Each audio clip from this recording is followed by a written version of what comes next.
ಹೇಗಿದ್ದೀರಿ ಎಲ್ಲ, welcome to online ಕನ್ನಡಿಗ. ಇವತ್ತಿನ ಈ ವಿಡಿಯೋದಲ್ಲಿ ನಾನು ನಿಮಗೆ ನಿಮ್ಮ ಫೇಸ್ಬುಕ್ ಅಕೌಂಟನ್ನು ಬೇರೆ ಯಾರಾದರೂ ಯೂಸ್ ಮಾಡ್ತಾ ಇದ್ದಾರಾ ಅಥವಾ ಬೇರೆ ಯಾರಾದರೂ ಹ್ಯಾಕ್ ಮಾಡಿದಾರಾ ಅಂತ ನೀವು ಹೇಗೆ ನೋಡ್ಬೋದು ಅಂತ ತಿಳಿಸಿಕೊಡ್ತೀನಿ. ಮತ್ತು ಬೇರೆ ಯಾರಾದರೂ ನಿಮ್ಮ ಅಕೌಂಟನ್ನು ಯೂಸ್ ಮಾಡ್ತಾ ಇದ್ರೂ ಸಹ ನೀವು ಹೇಗೆ ನಿಮ್ಮ ಅಕೌಂಟನ್ನು ಸುರಕ್ಷಿತವಾಗಿ ಇಟ್ಕೊಳ್ಬೋದು ಅಂತ ತಿಳಿಸಿಕೊಡ್ತೀನಿ. ವಿಡಿಯೋನ ಶುರು ಮಾಡೋಕ್ಕಿಂತ ಮುಂಚೆ ನೀವೇನಾದರೂ ನಮ್ಮ ಯೂಟ್ಯೂಬ್ ಚಾನಲ್ಗೆ ಇದುವರೆಗೆ ಸಬ್ಸ್ಕ್ರೈಬ್ ಮಾಡಿಲ್ಲ ಅಂದರೆ ಸಬ್ಸ್ಕ್ರೈಬ್ ಮಾಡಿ, ನಮ್ಮ ಆನ್ಲೈನ್ ಕನ್ನಡಿಗ ಫೇಸ್ಬುಕ್ ಪೇಜನ್ನು ಸಹ ಲೈಕ್ ಮಾಡಿ. ಇದರಿಂದ ನಾವು ಹೊಸ ವಿಡಿಯೋನ ಅಪ್ಲೋಡ್ ಮಾಡಿದಾಗ ನಿಮಗೊಂದು ನೋಟಿಫಿಕೇಷನ್ ಬರುತ್ತೆ, ನೀವು ನಮ್ಮ ವೀಡಿಯೋಸ್ಗಳನ್ನು ಕೂಡಲೇ ನೋಡ್ಬೋದು. ಸರಿ, ವಿಡಿಯೋವನ್ನು ಶುರು ಮಾಡೋಣ. ಫೇಸ್ಬುಕ್ ಏನು ಮಾಡುತ್ತೆ ಅಂದರೆ ಅದು ನಮಗೆ ನಮ್ಮ ಅಕೌಂಟನ್ನು ನಾವು ಯಾವ ಡಿವೈಸಲ್ಲಿ ಯೂಸ್ ಮಾಡ್ತಾ ಇದ್ದೀವಿ ಅಂತ ತೋರಿಸುತ್ತೆ. ನಮಗೆ ಗೊತ್ತಿಲ್ಲದೆ ಇರೋ ಯಾವುದಾದ್ರೂ ಒಂದು ಡಿವೈಸಲ್ಲಿ ನಮ್ಮ ಅಕೌಂಟ್ ಯೂಸ್ ಆಗ್ತಾ ಇದೆ ಅಂತ ಬಂದರೆ ಅದರ ಅರ್ಥ ಬೇರೆ ಯಾರೋ ನಮ್ಮ ಅಕೌಂಟನ್ನು ಯೂಸ್ ಮಾಡ್ತಾ ಇದ್ದಾರೆ ಅಂತ. ಸರಿ, ಅದನ್ನು ನಾವು ಹೇಗೆ ನೋಡೋದು ಅಂದರೆ ಫಸ್ಟು ಫೇಸ್ಬುಕ್ಕನ್ನು ಓಪನ್ ಮಾಡಬೇಕು. ನಾನೀಗ ನನ್ನ ಆ್ಯಂಡ್ರಾಯ್ಡ್ ಫೋನಲ್ಲಿ ಫೇಸ್ಬುಕ್ಕನ್ನು ಓಪನ್ ಮಾಡ್ತೀನಿ.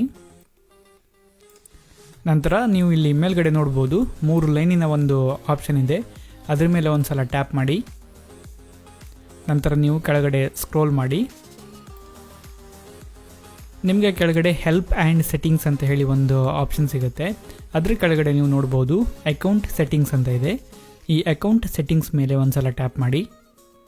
ನೀವೀಗ ಇಲ್ಲಿ ಸೆಕ್ಯೂರಿಟಿ ಆ್ಯಂಡ್ ಲಾಗಿನ್ ಅಂತ ಇದೆ, ಅದ್ರ ಮೇಲೆ ಒಂದು ಸಲ ಟ್ಯಾಪ್ ಮಾಡಿ. ಕೆಳಗಡೆ ನೀವು ನೋಡ್ಬೋದು ವ್ಯಾರ್ ಯು ಆರ್ ಲಾಗ್ಡ್ ಇನ್ ಅಂತ ಇದೆ. ಅಂದರೆ ನೀವು ಯಾವ ಡಿವೈಸಿಂದ ಲಾಗಿನ್ ಆಗಿದ್ದೀರಾ ಮತ್ತು ಯಾವ ಟೈಮಿಗೆ ಆಗಿದ್ದೀರಾ ಅಂತ ನೀವು ಇಲ್ಲಿ ನೋಡ್ಬೋದು. ನನ್ನ ಅಕೌಂಟ್ಗೆ ಅದು 2 ಎಂಟ್ರಿನ ತೋರಿಸ್ತಾ ಇದೆ. ಈಗ Xiaomi Redmi Y1 ಬೆಂಗಳೂರಿಂದ ಬೇರೆ ಟೈಮಿಗೆ ತೋರಿಸ್ತಾ ಇದೆ. ಕೆಳಗಡೆ ನೀವು ಸಿ ಮೋರ್ ಅಂತ ಇದೆ, ಅದನ್ನು ನೋಡ್ಬೋದು. ಅದ್ರ ಮೇಲೆ ಒಂದು ಸಲ ಟ್ಯಾಪ್ ಮಾಡಿದರೆ ಇನ್ನೂ ಹೆಚ್ಚು ಆಪ್ಷನ್ಸನ್ನು ತೋರಿಸುತ್ತೆ ಅದು. ಸೊ ನೀವೀಗ ಇಲ್ಲಿ ನೋಡ್ಬೋದು ನಾನು ನನ್ನ ಕಂಪ್ಯೂಟರಿಂದ ಲಾಗಿನ್ ಆಗಿದ್ದೀನಿ. ನಾನು ಉಬುಂಟುವನ್ನು ಯೂಸ್ ಮಾಡ್ತಾಯಿದ್ದೀನಿ, ಆದ್ದರಿಂದ ನೀವು ಇಲ್ಲಿ ನೋಡ್ಬೋದು ಲಿನಕ್ಸ್ ಬೆಂಗಳೂರು ಅಂತ ಇದೆ. ಆ್ಯಕ್ಚುಲಿ ನೀವು ಇಲ್ಲಿ ನಿಮ್ಮ ಲೊಕೇಶನನ್ನು ನೀವು ಜಾಸ್ತಿ ನೋಡೋಕ್ಕೆ ಹೋಗಬೇಡಿ, ನಿಮ್ಮ ಲೊಕೇಶನ್ ಆ್ಯಕ್ಯುರೇಟಾಗಿ ಬರಲ್ಲ. ಬಟ್ ನೀವು ಡಿವೈಸನ್ನು ನೋಡಿ, ನಿಮಗೆ ಗೊತ್ತಿಲ್ಲೇ ಇರೋ ಡಿವೈಸ್ ಯಾವುದಾದ್ರೂ ಇಲ್ಲಿ ಈ ಲಿಸ್ಟಲ್ಲಿ ಇದೆಯಾ ಅಂತ ನೋಡಿ.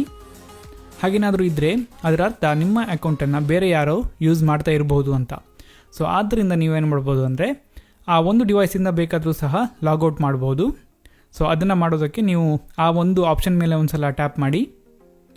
ನಂತರ ಇಲ್ಲಿ ನೀವು ನೋಡ್ಬೋದು ಲಾಗೌಟ್ ಅಂತ ಒಂದು ಆಪ್ಷನ್ ಇದೆ, ಅದರ ಮೇಲೆ ನೀವು ಒಂದು ಸಲ ಟ್ಯಾಪ್ ಮಾಡಿದರೆ ಆ ಡಿವೈಸಿಂದ ನಿಮ್ಮ ಫೇಸ್ಬುಕ್ ಅಕೌಂಟಿಗೆ ಏನು ಲಾಗಿನ್ ಆಗಿದ್ದೀರಾ ಅಲ್ಲಿಂದ ಲಾಗೌಟ್ ಆಗುತ್ತೆ. ಸೊ ನಂತರ ನಾನಿಲ್ಲಿ ಹಿಂದ್ಗಡೆ ಬಂದರೆ ಇಲ್ಲಿ ನಾವು ಬೇಕಾದರೆ ಎಲ್ಲ ಡಿವೈಸ್ಗಳಿಂದನೂ ಸಹ ಲಾಗೌಟ್ ಮಾಡ್ಬೋದು ನಮ್ಮ ಫೇಸ್ಬುಕ್ ಅಕೌಂಟನ್ನು. ಹಾಗೆ ಮಾಡಲಿಕ್ಕೆ ಲಾಗೌಟ್ ಆಫ್ ಆಲ್ ಸೆಷನ್ಸ್ ಅಂತ ಇದೆ, ಅದ್ರ ಮೇಲೆ ಒಂದು ಸಲ ಟ್ಯಾಪ್ ಮಾಡಿ. ನಂತರ ನೀವು ಇಲ್ಲಿ ಲಾಗೌಟ್ ಅಂತ ಇದೆಯಲ್ಲ ಅದ್ರ ಮೇಲೆ ಒಂದು ಸಲ ಟ್ಯಾಪ್ ಮಾಡಿ. ಆಗ ನೀವೇನೊಂದು ಈಗ ಡಿವೈಸನ್ನು ಯೂಸ್ ಮಾಡ್ತಿದ್ದೀರಾ ಅದನ್ನು ಬಿಟ್ಟು ಉಳಿದ ಎಲ್ಲ ಡಿವೈಸ್ಗಳಿಂದ ನಿಮ್ಮ ಫೇಸ್ಬುಕ್ ಅಕೌಂಟಿಂದ ಲಾಗೌಟ್ ಆಗುತ್ತೆ. ನೀವೀಗ ಇಲ್ಲಿ ನೋಡ್ಬೋದು ನನ್ನ ಅಕೌಂಟ್ಗೆ ಕೇವಲ ಒಂದು ಡಿವೈಸನ್ನು ತೋರಿಸ್ತಾ ಇದೆ, ಅದು Xiaomi Redmi Y1 mobile phone. ಅದು ನಾನೀಗ ಯೂಸ್ ಮಾಡ್ತಿರೋ ಮೊಬೈಲ್ ಫೋನ್. ಸೊ ನಿಮಗೇನಾದರೂ ನಿಮ್ಮ ಅಕೌಂಟನ್ನು ಬೇರೆ ಯಾರಾದರೂ ಯೂಸ್ ಮಾಡ್ತಾ ಇದ್ದಾರೆ ಅಂತ ಅನಿಸಿ ನೀವು ಈ ಸ್ಟೆಪ್ಪನ್ನು ಮಾಡಿದ ನಂತರ ನೀವು ಕೂಡಲೇ ನಿಮ್ಮ ಪಾಸ್ವರ್ಡನ್ನು ಒಂದು ಸಲ ಚೇಂಜ್ ಮಾಡಿಬಿಡಿ. ಕೆಳಗಡೆ ನೀವು ನೋಡ್ಬೋದು ಚೇಂಜ್ ಪಾಸ್ವರ್ಡ್ ಅಂತ ಇದೆ, ಅದ್ರ ಮೇಲೆ ಒಂದು ಸಲ ಟ್ಯಾಪ್ ಮಾಡಿ. ನಂತರ ನಿಮ್ಮ ಈಗಿನ ಪಾಸ್ವರ್ಡನ್ನು ಹಾಕಿ, ನಂತರ ಒಂದು ಹೊಸ ಪಾಸ್ವರ್ಡನ್ನು ಕ್ರಿಯೇಟ್ ಮಾಡಿ ಹಾಕಿ. ನಾನು ಈ ಬಗ್ಗೆ ಒಂದು ವಿಡಿಯೋ ಸಹ ಮಾಡಿದ್ದೀನಿ, ನೀವು ನಿಮ್ಮ ಫೇಸ್ಬುಕ್ ಅಕೌಂಟಿನ ಪಾಸ್ವರ್ಡನ್ನು ಯಾವ ರೀತಿ ಚೇಂಜ್ ಮಾಡ್ಬೋದು ಅಂತ. ಬೇಕಾದರೆ ನೀವು ಆ ವಿಡಿಯೋನೂ ಸಹ ನೋಡ್ಬೋದು, ನಿಮಗೆ ಹೆಲ್ಪ್ ಆಗುತ್ತೆ.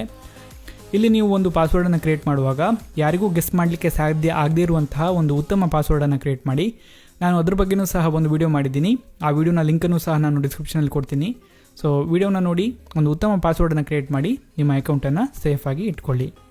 ಸೊ ಈ ರೀತಿ ನೀವು ನಿಮ್ಮ ಫೇಸ್ಬುಕ್ ಅಕೌಂಟನ್ನು ಬೇರೆ ಯಾರಾದರೂ ಯೂಸ್ ಮಾಡ್ತಾ ಇದ್ದಾರಾ ಅಂತ ನೋಡ್ಬೋದು. ಮತ್ತು ಬೇರೆ ಯಾರಾದರೂ ನಿಮ್ಮ ಅಕೌಂಟನ್ನು ಯೂಸ್ ಮಾಡ್ತಾ ಇದ್ದರೆ ಈ ರೀತಿ ನೀವು ನಿಮ್ಮ ಅಕೌಂಟನ್ನು ಸುರಕ್ಷಿತವಾಗಿ ಇಟ್ಕೋಬೋದು. ಆ ವಿಡಿಯೋವನ್ನು ನೋಡಿದ್ದಕ್ಕೆ ತುಂಬ ಥ್ಯಾಂಕ್ ಯು. ನಿಮಗೇನಾದರೂ ಈ ವಿಡಿಯೋ ಇಷ್ಟ ಆದರೆ ಲೈಕ್ ಮಾಡಿ, ಇಷ್ಟ ಆಗಿಲ್ಲ ಅಂದರೆ ಡಿಸ್ಲೈಕ್ ಮಾಡಿ. ನಿಮ್ಮದೇನಾದರೂ ಒಪಿನಿಯನ್ ಇದ್ದರೆ ಕಮೆಂಟ್ ಬಾಕ್ಸಲ್ಲಿ ತಿಳಿಸಿ.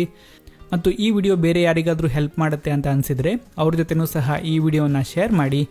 ಮತ್ತು ಇದೇ ರೀತಿಯ ಬೇರೆ ವಿಡಿಯೋಸ್ಗಳನ್ನು ನೀವು ನಮ್ಮಿಂದ ನೋಡೋಕ್ಕೆ ಇಷ್ಟಪಡೋದಾದರೆ ನಮ್ಮ ಯೂಟ್ಯೂಬ್ ಚಾನಲ್ ಆನ್ಲೈನ್ ಕನ್ನಡಿಗಕ್ಕೆ ಸಬ್ಸ್ಕ್ರೈಬ್ ಮಾಡಿ, ನಮ್ಮ ಫೇಸ್ಬುಕ್ ಪೇಜನ್ನು ಸಹ ಲೈಕ್ ಮಾಡಿ. ವಿಡಿಯೋನ ನೋಡಿದ್ದಕ್ಕೆ ತುಂಬ ಥ್ಯಾಂಕ್ ಯು. ನಾನು ನಿಮಗೆ ನೆಕ್ಸ್ಟ್ ವಿಡಿಯೋದಲ್ಲಿ ಸಿಗ್ತೀನಿ.